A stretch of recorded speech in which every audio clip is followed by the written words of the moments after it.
Hello, good morning. Happy to see you guys. So, today we are talking about age reversal. And if we have ever had any conversation, I'm sure that we have talked about this in the past, in the present. I always love this subject because I think it's things that we can do just as women, as communities, as families that really helps us not just age well, but reverse our biological age. So there's lots of different ways of testing how old you are, not just in the number of years that you've been on the planet or the times that the sun's made its way around the planet with you on it, but really thinking about how we can reverse the age, of our body, of our cells, cognitively in our mind and in our muscles, so then we can not only live longer, but live better. So I wanted to, I'm here in San Diego. My sister Amy, you guys probably have met her. If not, you should follow her on Instagram, Dr. Amy Warren.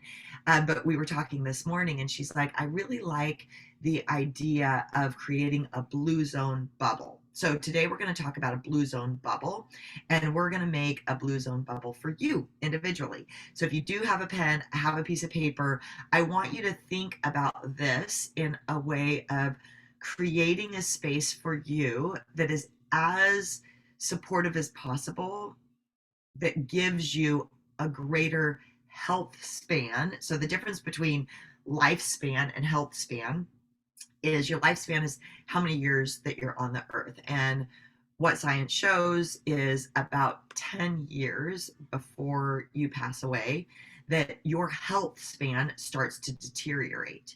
And so, what we want to do is shorten that 10 years so then you have a better health span moving into the later years of your life.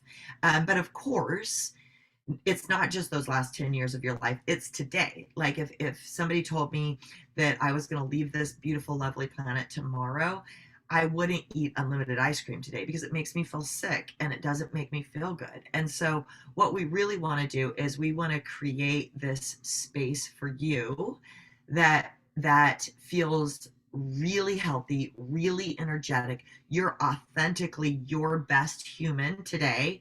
And then the side effect of that and the positive repercussions of that is we close that gap, that 10-year gap from 10 years to the day we leave the planet. We just close our eyes, and it's a beautiful way to go. So let's dive in really quick. We only have about 5 minutes together, and I want us to create this blue zone bubble. So the things that I want us to think about. So Blue Zone, just in case you haven't read the Blue Zone book, I think you should get it if not. But a Blue Zone is like these zones all around our planet where people live into their 100s and plus. So these centenarians and but also really healthy people. What did they do? How did they do it? What do their communities look like? And then this Blue Zone book, they try to mimic and create blue zones in other places by, like, when you're in the grocery store, if it's a blue zone community, they can't have the candy and the junk food as you're checking out of the grocery store. So there's actual, like, there's walking trails, there's all kinds of things that are put in your community to create health and a blue zone. So that's what we're going to do for you. So when we think about your blue zone bubble, the things that we want to keep in mind are de-stressing, right? We want, I like to, I don't want to say we don't want to live a stressful life, because stress actually makes us grow. And like I'm going to talk about like cold plunging and hot, like those stresses of like work stress, relationship stress, hard conversations. That's not what shortens our life or creates less health span. But what does is long-term stress, is chronic stress, is not knowing how to get over a hard conversation, not knowing how to not ruminate in your head about a conversation that you had 10 years ago. So when we think about like de-stressing, it's not just like meditating all day and hoping for an easy life. That's not what it is. It's learning how to hit stress as it comes into you with grace and deal with hard conversations without putting them in your backpack and just holding them around forever. And then moving into back to like a calm state. So, stress, we're going to talk about stress, we're going to talk about sleep, we're going to talk about eating, exercise, and community. So, those are the big things that we want to create in your bubble. I have lots of kind of like fun things to share with you, but what I really want you to remember is simplicity. Is these people in these blue zones, they don't have lion's mane readily available. They don't have ashwagandha and karilla necessarily. Some of them do, like from thousands of years, people have taken these herbs. But in general, it's very simple living and remembering the basics. So let's go ahead and start with your home, and then we'll work our way into your community. So, a couple tips that I like for my home is when I cook, and I live in Tahoe, a lot of times it's 20 degrees, 10 degrees, 5 degrees. I open the windows just quickly after I cook. So when you cook, toxins arise in the air. If you can just turn on your fan or open your window quickly, it doesn't take a lot of time, it just cleans your air. So remember, as much as possible, open up your windows to get fresh air. Your water is really important. And so drinking filtered fresh water and not out of plastic water bottles. So, especially as women, we're very sensitive to plastics and to phytoestrogens. So, as much as possible, drink really good, clean water and have a really good filter system in your home. So, the water that comes out of wherever your refrigerator or wherever it is as clean as possible. And then drink 1 gallon of water a day. I know some of us are taller, bigger, but in general, drink 1 gallon of water a day. And that includes your herbal tea, it includes your green smoothies, those kind of things count. In your home and your space, less digital is better. So I was really good at this like years ago of just turning off the Wi-Fi at a certain time at night. I have a timer and it turns off. Now, as my son has gotten older, he comes home for hockey. He's like you studying and working late. I have gotten really lazy with that, but in general, trying a digital sunset. So turning off your electronics, your phone, put things on airplane mode. If you can, kill the Wi-Fi, and then just create, and especially in your own bedroom. Now, again, I'm not perfect at this. I'm saying all of this because I need a blue zone bubble as well.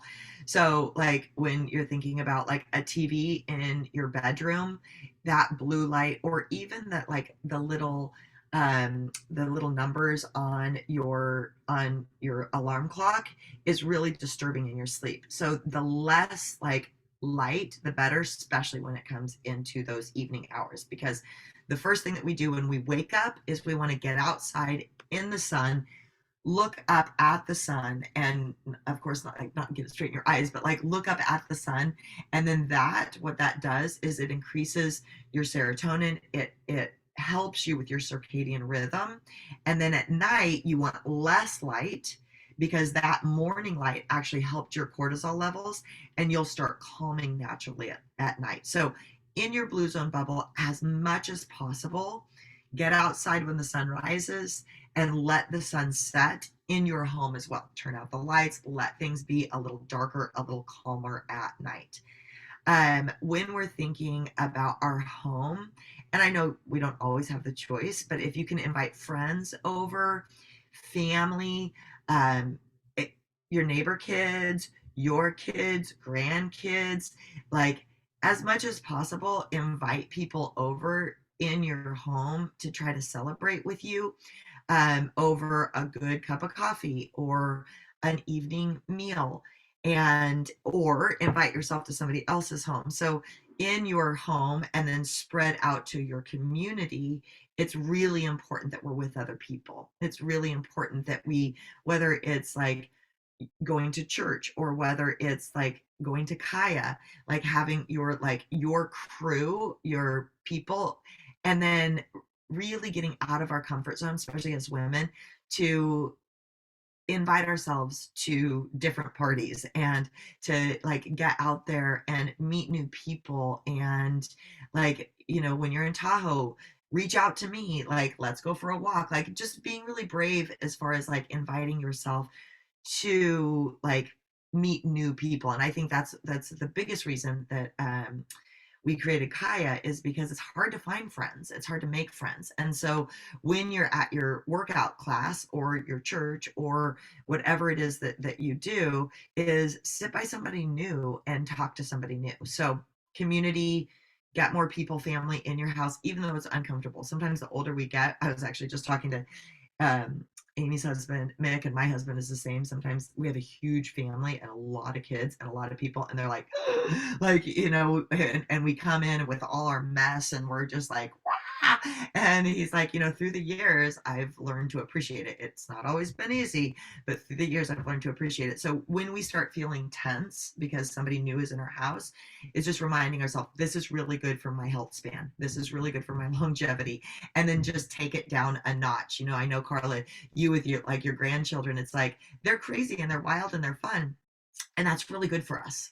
Even though it makes us tense, it's good for us. So just reminding ourselves as much as possible that when something, like as far as like too many people, starts giving us anxiety, take a breath. I mean, I was just at a conference with a billion different people and they're all up on you the whole time. And I just kept reminding myself, like, these relationships are good for me. Like, because I think we tend, or at least me, like I'm a extrovert, but I'm also an introvert. And so it's like it gets to be a lot, but if the more that you can remind yourself, these conversations are good for me, like this is good for me, push yourself out of your comfort zone. So, okay, so our blue zone bubble, we are thinking of the air in our home, the water in our home, the less digital, turn out the lights at night, open the windows in the morning, let fresh sun and air come in your house, invite people into your home, or you go out to the park or go over to your neighbor's house more often, go to church, go to Kaya,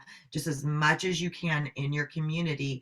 Be around other people, laugh, have fun, get through those awkward, weird conversations at the beginning, and then you'll eventually, at least I'm talking to myself, you get into like a real conversation with people, and that's where the magic is.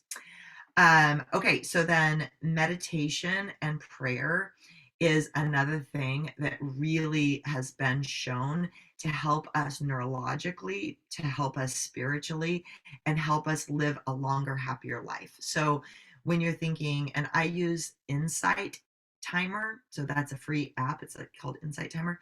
I just sit down for 5 minutes in the morning. I turn on the timer on the app because I like the way the little bell rings at the end. And then I either listen to music or I just sit in silence for about 5 minutes. I breathe and then I move on with my day. I try to meditate throughout the day in active movement. So when I'm working out, when my coach is saying like, okay, we're gonna do whatever, 1 minute of squats, I try to get as internal as I possibly can, thinking about my breath, thinking about strengthening my muscles, thinking about my body and how to move it properly to keep me safe and strong. So I use meditation when I go outside. I try not to think about the things I have to do. I instantly look up to the sky. I listen. Is there birds out? Is there trees? What's the weather look like? The clouds look different. So as much as possible, utilizing meditation to bring you into the present moment, especially in conversations, right? Like we can like think in our head like, oh, should I be cooking? Should I be doing this? Should I be doing that? But in general, like really looking at somebody in the eye and like listening and asking questions and like really getting to know somebody, just a couple little questions, even to your significant other that you've been with forever, or to your grandchildren that you think or your kids that you think it's like asking different questions really opens up new windows into people's lives. Okay, so I only have a couple more minutes. So meditation and prayer doesn't have to be anything special, crazy. It can just be like throughout your day, bring yourself back to the present moment as much as possible. And then if you do wake up in the middle of the night, which a lot of us do, like go to sleep and you fall asleep and then you're like, why am I awake in the middle of the night? Take that opportunity to meditate. Take that opportunity to get into the zone. scan your body, listen to your breath, feel your fingers. I like to go through, I try not to let it run into rumination, but I like to go through, like if I'm up in the middle of the night or like right before I go to bed, all the simple things that happened in my day that I forget because life goes by so fast. And I'm like, I don't even know what I did yesterday. So I challenge myself. What tea did you drink in the morning? Who did you say hi to? Where did you go? When was the first time you went outside? And I just kind of slowly walk through all the boring things in my day. And then all of a sudden I fall asleep. So that's one way that I meditate. Okay, so sleep is like really good sleep hygiene. I know we've talked about this a lot, so I'm just going to hit it quickly. Is my sister talks about Q2 is the quality of your sleep and the quantity of your sleep. So, quality of your sleep is trying, I'm horrible at this, going to the bed at the same time, waking up at the same time. I'm really good at like getting those like 7, 8 hours. Of course, I'm not perfect, it's not always, but I'm really like adamant about that. Like I count, I'm really like particular about that.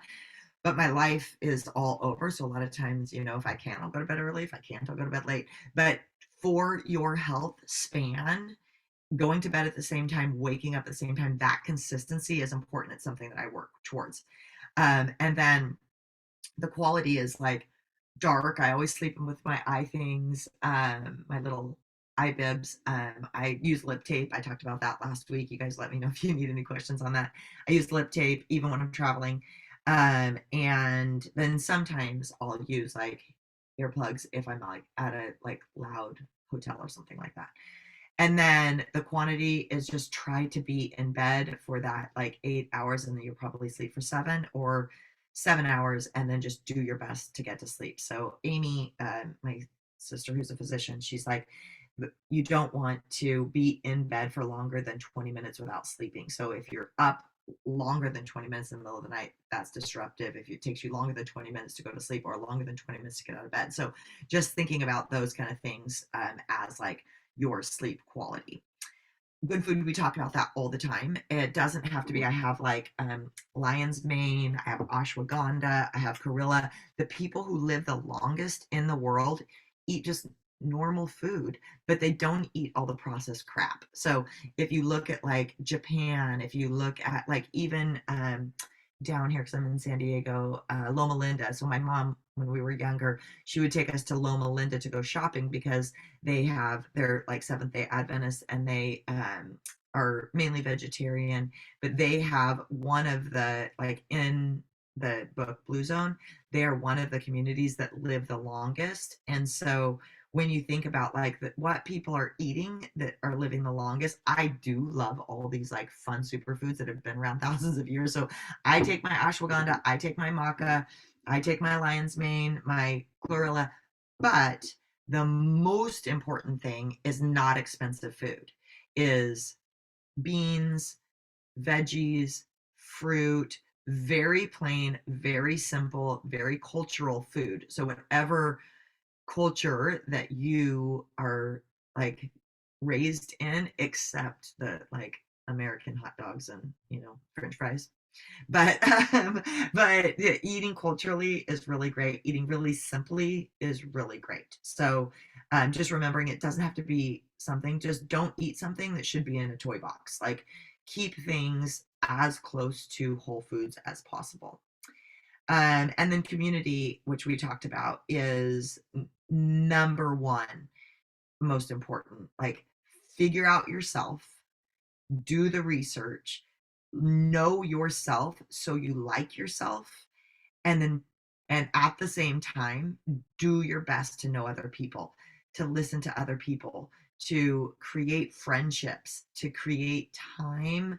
I know I work a lot and I love to work a lot. I have to tell myself like, hey, no more work, like get out and whatever, like be with your friends, call your mom, call your sisters, like do those kind of things. So and then I just wanted to leave just with like a couple little things really quick. Cold hot therapy, I think you guys heard me talk about that last week, but I'm lucky because in Tahoe it's freezing. Lucky, right? um I think. But our water is really, really, really cold. So I can run a bath just like this deep. I don't like to waste too much water, but like this deep of freezing cold water. And then I get in the freezing cold water. It's miserable, you guys. I'm not gonna lie. But then I just go straight and get in the shower, or you can get in the shower and then at the end put cold water on. There's a lot of really good, really positive effects for your health span, decreases inflammation, all the things that we know, right? We want to avoid heart disease, cancer, inflammation, like, all of these things. So a couple fun like little hacks might be hot and cold, red light therapy, um, just like some of these age reversal things. So I hope this was helpful. I'm going to go back through really quick. We are creating a blue zone bubble for your home. Remembering that in your home, you want it to be as like calming and lovely as possible. Meditation like helps your telomeres, like that your telomeres are one thing that they can look at, like how long you're going to live. And I always say, like, when I get really stressed, my husband's like, "You're burning telomeres." I'm like, "Oh no, stop burning telomeres." So like as much as possible, like create a calming environment in your home and things that help you self-soothe. So maybe it's like these warm cold spas, maybe it's like delicious food, a really good sleep hygiene, wonderful music, a meditation or prayer corner, all of these things that can really help create this like longevity, but also health span for you. Okay, I love you guys. Thank you so much for jumping on this morning. I hope it was helpful.